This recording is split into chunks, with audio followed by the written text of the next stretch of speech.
Next topic broad side arrays ആണ് നമുക്ക് പഠിക്കാൻ വേണ്ടിയുള്ളത്. ബ്രോഡ് സൈഡ് അറേ എന്ന് പറഞ്ഞാൽ നമ്മൾ നേരത്തെ പറഞ്ഞ മൾട്ടിപ്പിൾ എലമെന്റ്സ് ഓഫ് ആന്റിനാസ് തന്നെയാണ് നമ്മൾ അറേ എന്ന് പറഞ്ഞ് ഉദ്ദേശിക്കുന്നത്.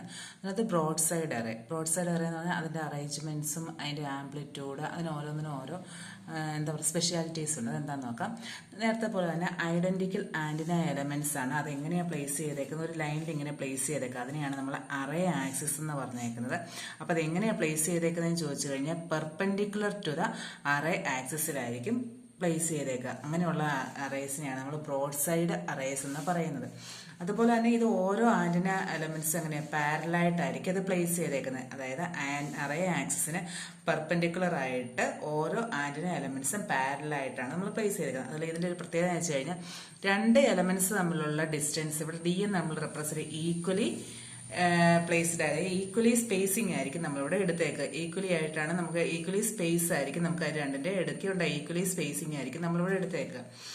പിന്നെ അതുപോലെ തന്നെ ഇത് നമുക്ക് ഓരോ സോഴ്സ് ആയിട്ട് 1, 2, 3, 4 ഇവിടെ നമ്മൾ 4 സോഴ്സ് ആയിട്ടാണ് നമ്മളിവിടെ എടുത്തേക്കുന്നത്. ഇതിന്റെ പ്രത്യേകത എന്ന് വെച്ച് കഴിഞ്ഞാൽ കറണ്ട് എന്ന് പറഞ്ഞാൽ equal amplitude and in phase ആയിരിക്കും. നമുക്ക് ഇതിനകത്ത് യൂണിവേഴ്സിറ്റിയിൽ ക്വസ്റ്റ്യൻസ് വരുമ്പോഴത്തേക്ക് ഡിസൈൻ ചെയ്യാനൊക്കെ വരുമ്പോൾ നമ്മൾ ആദ്യമേ നോക്കേണ്ടത് ഇൻ ഫേസ് ആണോ നോക്കണം. അതുപോലെ തന്നെ perpendicular to the array axis ആണ്. ഈ രണ്ട് കേസും ഉണ്ടെങ്കിലാണ് നമ്മൾ അതിനെ ബ്രോഡ് സൈഡ് അറേസ് എന്നാണ് നമ്മൾ അതിനെ പറയുന്നത്.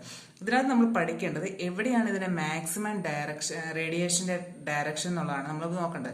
അതിനെടുക്കുന്നത് ബ്രോഡ് സൈഡ് അറേയുടെ മാക്സിമം റേഡിയേഷൻ എന്ന് പറഞ്ഞു കഴിയുമ്പോഴത്തേക്ക് perpendicular to the array axis. അപ്പൊ നമ്മൾ ഇങ്ങനെ തന്നെയാണ് നമ്മൾ ഇതിനെ പ്ലേസ് ചെയ്തേക്കുന്നത്. അപ്പൊ perpendicular to the array axis ഈ ഒരു ഷേപ്പിലായിരിക്കും നമുക്ക് ഇതിന്റെ എന്ത് വരിക, അറേ ആക്സിസിന്റെ മാക്സിമം റേഡിയേഷൻസ് വരിക. അപ്പൊ റേഡിയേഷന്റെ പാറ്റേൺ നമുക്ക് നോക്കാം. എന്താണ് റേഡിയേഷൻ വരെ എങ്ങനെയാണെന്നുള്ളത് ഇങ്ങനെയാണ്. അതായത് പെർപെൻഡിക്കുലർ ടു അറേ ആക്സിസ് എന്നുള്ള രീതി ഇതുണ്ട്. ഈ ഒരു രീതിയിലായിരിക്കും നമുക്ക് മാക്സിമം റേഡിയേഷൻ വരുന്നത്. Theta is equal to 90 degree, theta is equal to 270 ഡിഗ്രിയിലായിരിക്കും ഡയറക്ഷൻ ഓഫ് മാക്സിമം ഡയറക്ഷൻ. ഇതാണ് മേജർ ലോബ് എന്ന് പറയുന്നത്. ഇത് ഓരോന്നിനെയാണ് നമ്മൾ മൈനർ ലോബ്സ് എന്ന് പറയുന്നത്. പിന്നെ ഒരു കാര്യം കൂടി ഉണ്ട്, ബ്രോഡ് സൈഡ് അറേ എന്ന് പറഞ്ഞാൽ ബൈ ഡയറക്ഷണൽ റേഡിയേഷൻ പാറ്റേൺ ആയിട്ടായിരിക്കും നമ്മൾ എടുക്കുക. ബൈ ഡയറക്ഷണൽ റേഡിയേഷൻ പാറ്റേൺ ആയിട്ടായിരിക്കും ബ്രോഡ് സൈഡ് അറേ നമ്മൾ എടുക്കാറുള്ളത്. അതിന്റെ മാക്സിമം റേഡിയേഷൻ എന്ന് പറഞ്ഞാൽ ഇൻ ഫേസിലായിരിക്കും. അതുപോലെ തന്നെ 90 ആൻഡ് 270 ഡിഗ്രിയിലായിരിക്കും എടുക്കുക.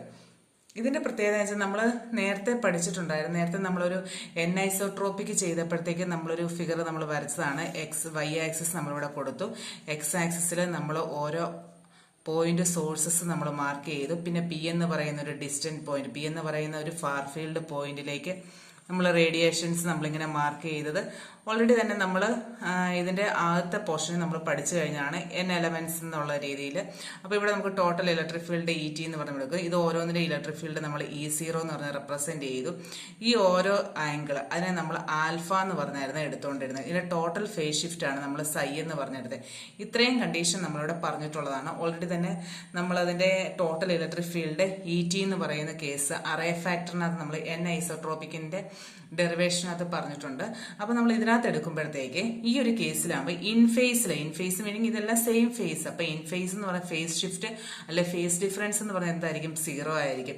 അതുകൊണ്ട് ടോട്ടൽ ഫേസ് ഡിഫറൻസ് എന്ന് പറയുന്നതും സൈ എന്ന് പറയുന്നത് ഇവിടെ 0 ആയിട്ടായിരിക്കും നമ്മൾ എടുക്കുക. അപ്പൊ നമ്മൾ ഓൾറെഡി തന്നെ സൈയുടെ ഇക്വേഷൻ നമ്മൾ പഠിച്ചിട്ടുണ്ട്. ഐസോട്രോപിക്കിന്റെ കേസിൽ പഠിച്ചതാണ്. അപ്പൊ എന്താണ് വരിക, psi is equal to beta d cos theta plus alpha എന്നാണ്. അപ്പൊ ഈ കേസിൽ എന്താ, ആൽഫയും സൈയും 0 ആണ്. അപ്പൊ എന്താ, 0 is equal to beta d cos theta നമുക്കിവിടെ എടുക്കാം. നമുക്കറിയാം മാക്സിമം ഡയറക്ഷൻ എന്ന് പറഞ്ഞു കഴിഞ്ഞാൽ ഈ ഒരു രീതിയിൽ. അപ്പൊ നമ്മൾ അതിനൊന്ന് പ്രൂവ് ചെയ്യുകയാണ് എങ്ങനെയാണ് maximum direction of a major lobe. അപ്പൊ മേജർ ലോവിന്റെ മാക്സിമം ഡയറക്ഷൻ കണ്ടോ, ഇതല്ലേ ഡയറക്ഷൻസ്. ഈ രണ്ട് മേജർ ലോവിന്റെ മാക്സിമം ഡയറക്ഷൻ വേണം. അതുപോലെ തന്നെ ഈ ഓരോ മൈനർ ലോവിന്റെ മാക്സിമം ആൻഡ് മിനിമം ഡയറക്ഷൻ നമ്മളിവിടെ കണ്ടുപിടിക്കാൻ വേണ്ടി പോവാണ്. അപ്പൊ അതിന്റെ റേഡിയേഷൻ ഫസ്റ്റ് നമ്മൾ എടുക്കുന്നത് maximum radiation of a major lobe. Major ലോബിന്റെ മാക്സിമം റേഡിയേഷൻ ആണ് നമ്മളിവിടെ എടുക്കുന്നത്. അപ്പൊ എന്താ വരുന്നത്, maximum radiation of major lobe. അപ്പൊ നമുക്കിവിടെ അറിയാം ബീറ്റ ഡി കോസ് തീറ്റ എന്ന് പറയുന്നത് നമുക്ക് എന്ത് കിട്ടി, 0 ആയിട്ട് നമ്മളിവിടെ കിട്ടി. അപ്പൊ തീറ്റ മാക്സിമം ആണ്. അപ്പൊ തീറ്റ മാക്സിമം നമ്മൾ എടുക്കുക. തീറ്റ മാക്സിമം എന്ന് പറയുന്നത് ഇവിടെ എല്ലാം മേജർ ലോബിന്റെയാണ്, is equal to 0. Theta maximum എന്ന് പറയുമ്പോൾ എന്ത് വരും, ബീറ്റ ഡി കോസ് തീറ്റ എന്നല്ല വരുന്നത്. അപ്പം ബീറ്റ ഡി എന്ന് പറയുമ്പോൾ ഇവിടെ വരുമ്പോൾ 0 ആയി പോകും. പിന്നെ cos theta max equal to 0 എന്ന് വരും. അപ്പൊ തീറ്റ മാക്സ് എന്ന് പറഞ്ഞാൽ കോസ് ഇൻവേഴ്സ് ഓഫ് 0. കോസിന്റെ ഏതൊക്കെ വാല്യൂവിന് നമുക്ക് 0 എന്ന് പറഞ്ഞാൽ കിട്ടുന്നത് 90 ഡിഗ്രി ആൻഡ് 270 ഡിഗ്രി. അപ്പം തീറ്റ മാക്സിമം ഓഫ് ഏതാണ്? മേജർ ലോബിന്റെ തീറ്റ മാക്സിമം ഒക്കെ 90 ഡിഗ്രിയിലും 270 ഡിഗ്രിയിലാണ്. അതാണ് നമ്മൾ ഓൾറെഡി തന്നെ വരച്ചേക്കുന്നത്. ഇനിയിപ്പോൾ നമുക്ക് എന്താ maximum radiation of minor lobe, നമ്മൾ ഓൾറെഡി തന്നെ പറഞ്ഞു maximum radiation of major lobe കണ്ടുപിടിച്ചു. അതുപോലെ തന്നെ അതിന്റെ മൈനർ ലോബിന്റെ മാക്സിമം റേഡിയേഷൻ ആണ് നമ്മളിവിടെ എടുക്കുന്നത്. Maximum radiation of minor lobe എന്ന് പറഞ്ഞു കഴിയുമ്പോൾ നമുക്ക് എന്താ വരുന്നത്? അത് നേരത്തെ നമ്മൾ ആ എൻ ഐസോട്രോപ്പിക്കിനകത്ത് നമുക്ക് എന്താ എനർജി അല്ല, electric field, total electric field നമുക്കറിയാമല്ലോ, E0 × sine n psi by 2 × sine n psi by 2. ഇത് നമ്മൾ അറേ ഫാക്ടർ എന്നുള്ള രീതിയിൽ നമ്മളിത് പഠിച്ചതാണ്. അപ്പം നമ്മളറിയാം എൻ ഐസോട്രോപ്പിക് ആയിട്ടുള്ള പോയിന്റ് സോഴ്സസ് നമ്മളിവിടെ വെച്ച് കഴിയുമ്പോഴത്തേക്കും നമുക്ക് കിട്ടുന്ന എനർജി ഇലക്ട്രിക് ഫീൽഡാണ് ET എന്ന് പറയുന്നത്. ET = E0 × sine n psi by 2 divide by sine psi by 2 നമ്മൾ എടുക്കുക. അപ്പോൾ ഇവിടെ നമ്മൾ എന്താ maximum radiation of minor lobe ആണ് കണ്ടുപിടിക്കേണ്ടത്. അപ്പം maximum radiation of minor lobe എന്ന് പറയുമ്പോൾ ഇവിടെ മാക്സിമം വാല്യൂ, അതായത് ഈ ഒരു ഇതെന്ന് പറഞ്ഞാൽ മാക്സിമം വാല്യൂ എന്ന് പറഞ്ഞു കഴിഞ്ഞാൽ നമുക്ക് 1 എന്നാണ് എടുക്കുക. അപ്പം ഈ ടോട്ടൽ ടേം എന്തായിരിക്കണം? 1 ഈ ഒരു ടേം 1 ആയിരിക്കണം. അപ്പം എന്താ ന്യൂമറേറ്ററിന്റെ വാല്യൂ നമുക്ക് എത്രയായിട്ട് കിട്ടണം? മാക്സിമം വാല്യൂ ആകുമ്പോഴത്തേക്ക് എന്തായിരിക്കും? 1 ആയിരിക്കണം. ET എന്ന് പറയുന്നത് എന്തായിട്ട് മാറ്റണം? നമുക്ക് ET മാക്സിമം ആകണം. ET മാക്സിമം ആകണമെങ്കിൽ ഈ ന്യൂമറേറ്റർ കേസ് എന്ത് കൊടുക്കണം? 1 ആയെങ്കിൽ മാത്രമേ ഉള്ളൂ നമുക്കിത് കംപ്ലീറ്റ്. ഇപ്പം നമുക്ക് E0 എന്ന് പറയുന്നത് നമുക്കൊരു 5 കൊടുത്തു കഴിഞ്ഞാൽ ഈ ടോട്ടൽ ടൈമിന്റെ കേസ് 1 ആണെങ്കിൽ 5 ടൈംസ് എന്ന് പറഞ്ഞെടുക്കാൻ പറ്റും. അപ്പൊ പാറ്റേൺ മാക്സിമം ആണെങ്കിൽ ET മാക്സിമം എന്ന് എഴുതുക. സൈൻ എൻ സൈ ബൈ 2 1 എന്ന് പറഞ്ഞ് നമ്മൾ ഇക്വേറ്റ് ചെയ്യുക. എൻ സൈ ബൈ 2 എന്ന് പറഞ്ഞാൽ സൈൻ ഇൻവേഴ്സ് ഓഫ് 1 എന്ന് വരും. Sine n psi by 2 sine inverse of 1 എന്ന് പറയുന്നത് നമുക്ക് എന്താ വാല്യൂസ് എഴുതുക?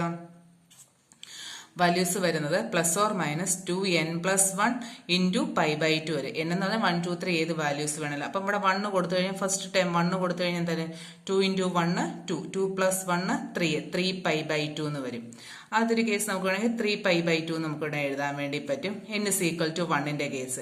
n = 2 ആണല്ലോ 4 + 1 5 5π/2 എന്നുള്ള കേസ് വരും. 5π/2 എന്ന് പറഞ്ഞ് നമുക്ക് എഴുതാം. അങ്ങനെയാണ് നമുക്ക് ഇതിന്റെ വാല്യൂസ് പോകുന്നത്. അപ്പൊ നമുക്ക് എന്താ? n psi divide by 2. അപ്പൊ ഇനി നമുക്ക് സൈയുടെ വാല്യൂ കണ്ടുപിടിക്കണം. അപ്പൊ സൈ എന്ന് പറയുന്നത് നമുക്ക് എന്ത് വാല്യൂസ് കിട്ടും? സൈ = ഈ n/2 എന്നുള്ളത് ഇപ്പുറത്തെ സൈഡിലേക്ക് നമ്മൾ മാറ്റുവാണ്. അപ്പൊ നമുക്ക് എന്താ? +or-2n+1 × 2/n എന്ന് വരും. 2/n എന്ന് വരുമ്പോഴത്തേക്ക് 2 ക്യാൻസൽ ആയി π/n എന്നാണ് നമുക്കിവിടെ കിട്ടുന്നത്. അപ്പൊ നമുക്കറിയാം സൈ എന്ന് പറഞ്ഞ് നമ്മൾ നേരത്തെ പഠിച്ചല്ലോ. സൈ എന്ന് പറഞ്ഞാൽ എന്തായിരുന്നു? നമ്മൾ βd cos θ maximum plus alpha എന്ന് പറയുന്നതായിരുന്നല്ലോ നമ്മുടെ സൈ എന്ന് പറയുന്നത്. സൈ = എന്ന് പറഞ്ഞാണ് നമ്മൾ ഫേസ് ഷിഫ്റ്റ് അത് പഠിച്ചിട്ടുണ്ട്. അപ്പൊ സൈ = സൈയുടെ വാല്യൂ നമുക്കിവിടെ കിട്ടി. അപ്പം βd cos θ max × minor lobe plus minor ലോബിന്റെ മാക്സിമം അല്ലേ കാണാം. നമ്മൾ മേജർ ലോബിന്റെ ഓൾറെഡി തന്നെ കണ്ടുപിടിച്ചു. ഇനി മൈനർ ലോബിന്റെ മാക്സിമം വാല്യൂ പ്ലസ് ആൽഫ കൊടുക്കുക. That's equal to +or-2n+1 π/n എന്ന് കൊടുക്കാം. നമുക്ക് എന്നെ അറിയാം. അതുപോലെ തന്നെ നമുക്കറിയാം ബീറ്റയുടെ വാല്യൂ അറിയാം. ഡിയുടെ വാല്യൂ നമ്മളിവിടെ അസ്യൂം ചെയ്യുകയാണ് λ/2 എന്ന് പറഞ്ഞ്. പിന്നെ അതുപോലെ കോസ് θ മാക്സിമം. ഇനിയിപ്പോൾ നമുക്ക് എന്താണ് ഇതിന്റെ വാല്യൂ കണ്ടുപിടിക്കാം. θ മാക്സിന്റെ വാല്യൂ കണ്ടുപിടിക്കാൻ നമുക്ക് എടുക്കുന്നത് എന്നാന്ന് ചോദിച്ചു കഴിഞ്ഞാൽ അടുത്ത കേസ് നമ്മളിവിടെ എടുക്കുമ്പം ഈ ബീറ്റയുടെ വാല്യൂ നമുക്ക് എന്തെടുക്കാം? ബീറ്റയുടെ വാല്യൂ 2π/λ എന്ന് എടുക്കാം. ആൽഫയുടെ വാല്യൂ നമ്മൾ ഓൾറെഡി തന്നെ പറഞ്ഞായിരുന്നു. ആൽഫ = 0 എന്നാണ് കണ്ടീഷൻ. അപ്പൊ ഈ പോർഷൻ 0 കൊടുക്കുക. ഇവിടെ എന്ന് പറഞ്ഞാൽ 2π/λ × d. അത് നമ്മൾ ഇപ്പുറത്തെ സെല്ലോട്ട് വരുമ്പോൾ λ/2πd +or- സെയിം ടൈം നമ്മൾ കൊടുത്തു. ഇവിടെ കോസ് θ മാക്സ് അല്ല വരുന്നത്. അപ്പം θ മാക്സ് കണ്ടുപിടിക്കാം. കോസ് ഇൻവേഴ്സ് ഓഫ് എന്നാണ് നമുക്ക് വാല്യൂസ് കൊടുത്തേക്കുന്നത്. ഇനി നമുക്ക് കോസ് ഇൻവേഴ്സ് ഓഫ്, അപ്പൊ നമുക്ക് ഈ വാല്യൂസിൽ ക്യാൻസൽ ചെയ്യാൻ പറ്റുന്ന എല്ലാ വാല്യൂസ് എല്ലാം ക്യാൻസൽ ചെയ്തിട്ട് ഈ π ആണ് നമുക്ക് ഇനി ക്യാൻസൽ ചെയ്യാം. π നമ്മൾ ക്യാൻസൽ ചെയ്തിട്ട് നമുക്കൊരു വാല്യൂ എഴുതുവാണ്. അതായത് തീറ്റ മാക്സ് മൈനർ എന്നാണ്, മിന്നല്ല മൈനർ ലോബ്. അതായത് മൈനർ ലോബിന്റെ തീറ്റ മാക്സിമം എന്ന് പറഞ്ഞാൽ cos inverse of +or-2n+1 λ/2nd എന്നുണ്ട്.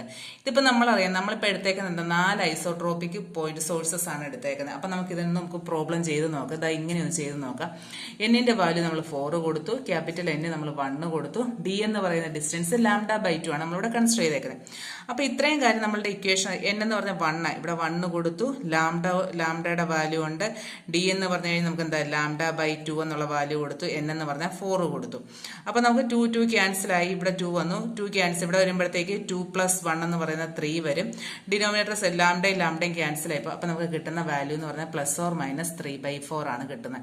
അപ്പൊ കോസ് ഇൻവേഴ്സ് +3/4 ഉണ്ട്, കോസ് ഇൻവേഴ്സ് -3/4 ഉണ്ട്. അതിന് കിട്ടുന്ന വാല്യൂസ് എന്ന് പറഞ്ഞു കഴിഞ്ഞാൽ 41.4 degree or plus or minus 138.6 ഡിഗ്രിയാണ് നമുക്കിവിടെ കിട്ടുന്നത്. അപ്പൊ നമുക്കറിയാം ഇവിടെ 4 മൈനർ ലോബ്സ് ആണ്. ഇനി നമുക്ക് വേണമെങ്കിൽ നമുക്ക് കൺസിഡർ ചെയ്യാം n is equal to 2 എന്ന് തന്നെ കൊടുക്കാം.